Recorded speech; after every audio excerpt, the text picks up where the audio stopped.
Fala galera, sejam muito bem-vindos a mais um vídeo. Uma coisa que poucas pessoas falam a respeito quando elas comparam o novo mundo dos streamings com a antiga realidade das televisões abertas, da televisão a cabo, é como a forma de produção das séries mudou completamente, e eu queria falar um pouquinho a respeito disso com vocês e principalmente o que isso significa para os grandes serviços de streaming como Netflix, Disney Plus e Amazon Prime Video e vários outros aí que vocês conhecem. Então, vamos lá!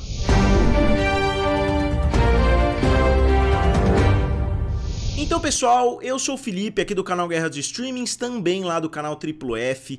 Existem várias formas de uma série ser produzida, principalmente de uma série chegar ao ar, porque existem várias etapas de produção.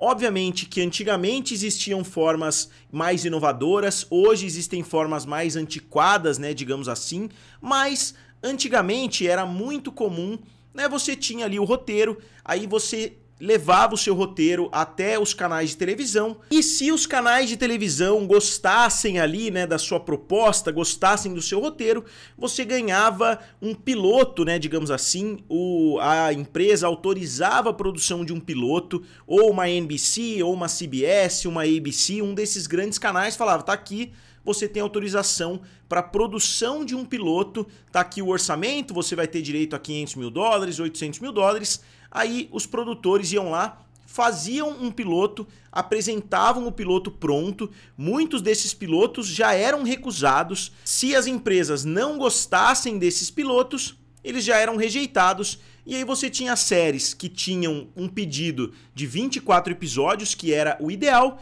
e você tinha séries com pedido de 6, de 8 episódios, porque não necessariamente a empresa, né, seja uma NBC, uma CBS, gostou muito, né, daquele episódio piloto, mas eles viram alguma coisa na série que era minimamente atrativa, então eles falam assim, ó, a gente te dá um pedido de 6 episódios, ou vocês têm 8 episódios, foi isso que aconteceu com Seinfeld, por exemplo, que foi uma série que chegou à primeira colocação lá nos Estados Unidos, a série começou bem pequena, porque eles gostaram do piloto, mas exigiram algumas mudanças, aí estenderam o pedido, aí a segunda temporada, se não me engano, foram 8 ou 10 episódios, e esse pedido foi crescendo até a série conquistar o público e se tornar um fenômeno. Então era algo um pouco mais orgânico do que o que a gente vê hoje, né? Porque hoje não só a gente tem muitas franquias trazendo séries de televisão, né? Existem outros formatos também, como eu vou falar para vocês no decorrer do vídeo, mas eu acho que antigamente acontecia de forma um pouco mais orgânica. Algumas séries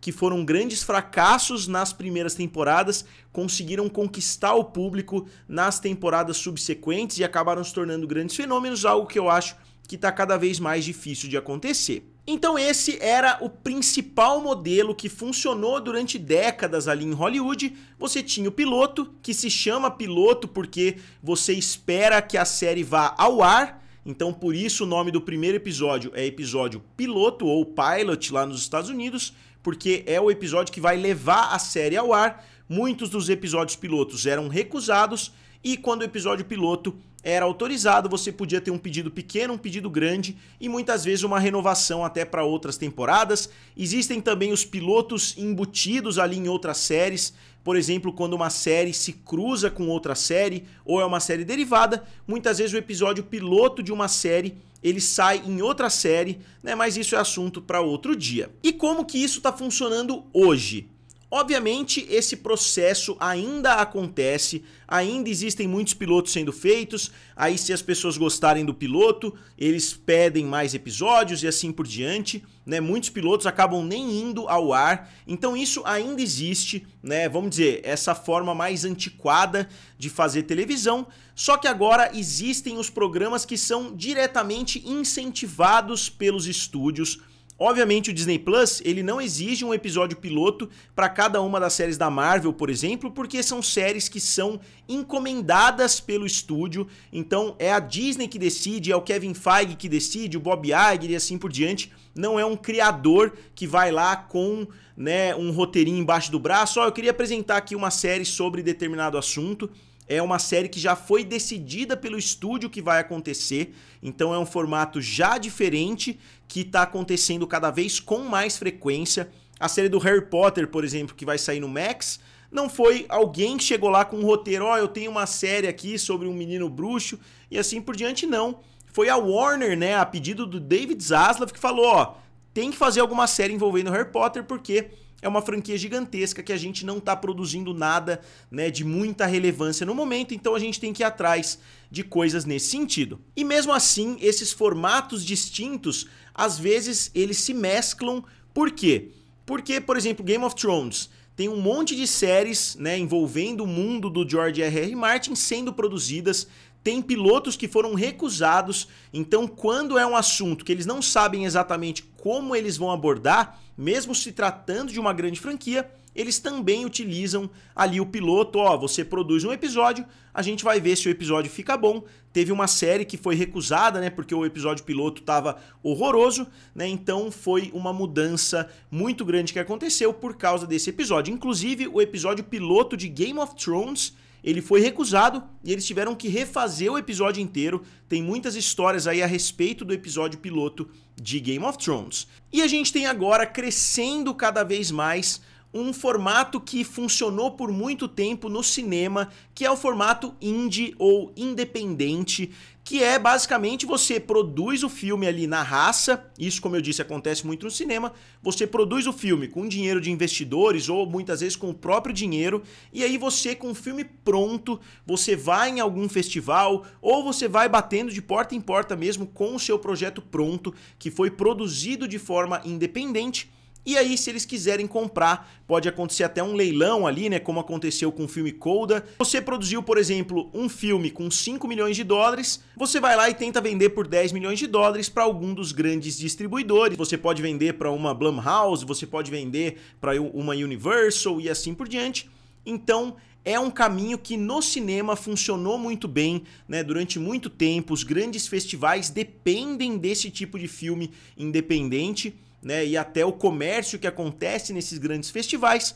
E agora a gente está vendo esse mesmo formato migrando, né, para a televisão. E por que isso está acontecendo? Porque agora, na era dos streamings, é muito mais fácil você dar liberdade para um criador. Se a série tem 8 episódios, se a série tem 10 episódios, 16 episódios, 20, assim por diante, basta você colocar ali num serviço de streaming, você não tem que encaixar numa grade de horários, você não tem todas as dificuldades, você não tem que ter aquela mesma organização que antigamente os canais de televisão tinham que ter, porque o serviço de streaming é um formato totalmente diferente. E além disso, é muito interessante para os serviços de streaming também, porque a Netflix, né, todos os serviços já devem ter percebido que não é fácil a produção de conteúdo, né? Não é fácil você começar lá do zero e você chegar até uma etapa avançada. Então hoje a Netflix tem alguns formatos diferentes, tem séries que são de fato produções Netflix, que eles vão lá, têm a ideia, investem e assim por diante. Tem séries que eles fazem com grandes parceiros, né? A Paramount, por exemplo, produziu os 13 Porquês, produziu outras grandes séries, a Warner produziu a série do Sandman, então tem vários formatos diferentes e agora a gente está vendo cada vez mais o formato independente, que é basicamente você já chegar com o conteúdo pronto, você fez uma série, gastou ali 2 milhões de dólares, você chega lá na Netflix, bate na porta e fala, Netflix, eu tenho essa série aqui pronta já, basta você fazer um marketingzinho rápido ali e você já pode colocar para rodar, né? Então isso acontece com cada vez mais frequência. Tem a série Tires, que foi uma série produzida pelo Shane Gillis. A série é Tires lá nos Estados Unidos, se não me engano aqui no Brasil é O Rei dos Pneus, né, que é uma série basicamente se passa numa borracharia lá nos Estados Unidos. O Shane Gillis, pra mim, é o melhor comediante stand-up hoje, além de ter, de longe, a melhor imitação do Donald Trump. Ele é um cara realmente hilário, né, que faz parte ali de forma meio adjacente ao grupinho do Joe Rogan. E a série é legal, eu assisti a série conquistou bastante público lá nos Estados Unidos, eles já renovaram para uma segunda temporada e pelo que tudo indica, foi uma série produzida de forma completamente independente. Ele fez a série e chegou lá e ofereceu, a Netflix gostou e comprou. E por que isso é ótimo? Em primeiro lugar, como eu já falei, você não tem aquelas restrições, né, de um canal de televisão. Ó, você tem que ter episódios de 20 a 40 minutos, você tem que ter episódios, né, um volume X, ou você tem que respeitar tais regras ali. Não tem mais nada disso. Você pode produzir independente, né, de forma totalmente livre, você faz o que você quiser, contrata quem você quiser. Obviamente existem as leis ali que regem Hollywood, você tem os sindicatos, você tem um monte de regra, ele tem que ter uma produtora também, né, para produzir aquele determinado conteúdo, mas você pode fazer com um orçamento mais enxuto, você pode fazer com muita liberdade e você chega já com o projeto pronto. Então é uma realidade muito legal, né, que eu acho que os serviços de streaming vão se aproveitar bastante, porque se a própria Netflix tem que contratar um produtor, aí o produtor tem que correr atrás de um monte de gente, aí o orçamento pode inflar bastante. De repente uma série que eles compraram por 10, que o Shane Gillis gastou, sei lá, eu tô dando um exemplo aqui, eu não sei nada do orçamento ali da série, mas vamos supor, o Shane Gillis gastou 5, vendeu para a Netflix por 10, possivelmente a Netflix, para fazer de forma independente, gastaria uns 15 ou 20, então os dois lados saem ganhando, né, com esse formato, da mesma forma que o cinema independente. É lógico que o ideal é uma mescla, o ideal não é ter um filme sendo produzido por 1 milhão e outro filme sendo produzido por 250, 300 milhões, né? O ideal seria um meio do caminho, e eu acho que é isso que está acontecendo no mundo das séries. Existem séries como A Casa do Dragão, séries da Marvel, séries de Star Wars, e você tem um monte de séries extremamente competentes chegando. E como eu disse, os grandes estúdios estão se adaptando, porque a gente está vendo a série da Agatha para sempre, né, que é a série Agatha All Along, que custou menos de 40 milhões de dólares, sendo que a maioria das séries da Marvel teve um orçamento acima de 200. Então eles estão pegando algumas dicas, né, e estão tentando enxugar os orçamentos que estavam nas alturas, que continuam nas alturas, mas essa série pode ser uma luz ali no fim do túnel. E isso também é uma forma dos estúdios conseguirem rebater aquele aumento avassalador tanto no volume de conteúdo como também no orçamento. Eu trouxe aqui muitos vídeos no decorrer dos últimos anos falando a respeito do aumento de gastos, né, seja da Netflix, seja do Disney Plus, do Max e assim por diante. A gente via, né, 10 bilhões, aí 15 bilhões, 20 bilhões em gastos.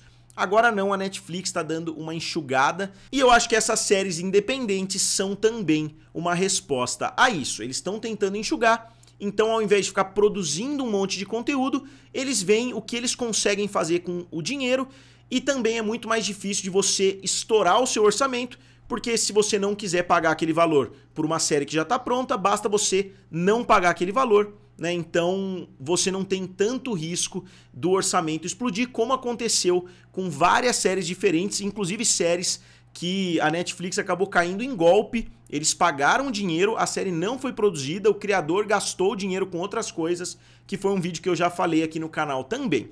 Então, como sempre, eu gostaria de saber de vocês o que vocês acham desse aumento nas séries independentes que acabam sendo transmitidas através de grandes serviços de streaming. Eu citei a Netflix, mas você pode vender uma série nesse formato também para o Hulu, para o Max, para o Amazon Prime Video e para qualquer outro grande serviço. Então, como sempre, eu gostaria de saber de vocês. Digam aqui nos comentários, curtam o vídeo e se inscrevam no canal. Valeu e nos vemos em breve.